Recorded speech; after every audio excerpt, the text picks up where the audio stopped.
My name's Simon Edgoose.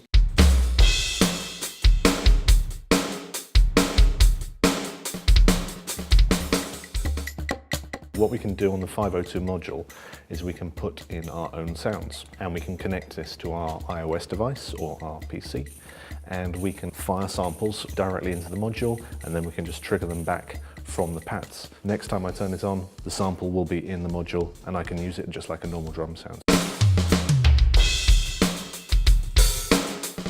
So if I'm doing something and I just want a good, great, all-round kit sound, the Modern Rock kit is the one I go to. It just works.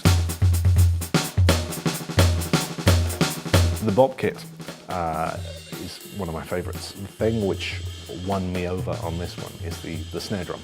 What I tend to do with the Bob kit, just tune down the snare drum by about 3 semitones. Just makes it a little bit fatter, a little bit wider, and that is my go-to snare on the 502. As you can probably tell from my haircut, I'm a real metaler.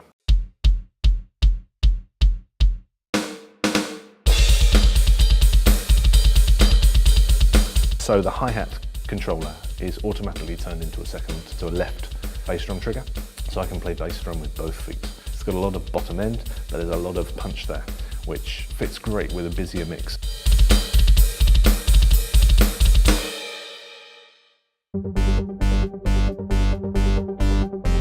On the electro pop kit, we have loops, we have phrases on the toms. So I could be playing kick, snare, hats, and just by hitting the tom pads, I can be bringing in bass lines or keyboards. Yamaha reprogrammed a lot of the internal sounds, so there's many more great synth sounds which you can use straight out of the box.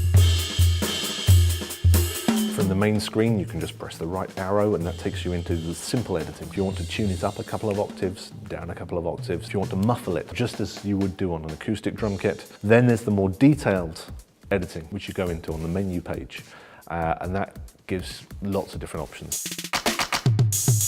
We've got the Yamaha DTX pads. When you actually hit the stick onto the surface, the bubbles compress inside, and that's what pushes the stick back. So they're very quiet, a great feeling, and very realistic.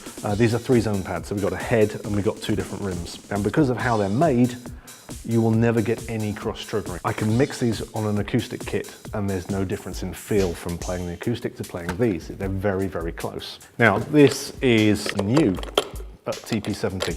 Lots of changes. Firstly, the surface material is different, it's softer, so very quiet, comfortable to play. Also, the mounting system is now got rubber inside it, so it's sprung while it's on the rack, which means you can have the pad much more sensitive without cross-triggering being a problem.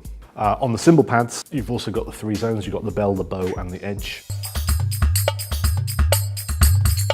The 502's got a load of training functions built into it, which is perfect for when you're practicing at home and you want to actually see how well you're progressing. Rhythm gate, and you play along to the click, and it compares your playing to the click. If you are out of time with the click by a set amount, it will turn that pad off. Groove check, it will show you on the screen where your average timing is, whether you're ahead of the beat, whether you're behind the beat. The 502's got a load of songs built into it, lots of different styles. It's a one-box solution for lots of practice time.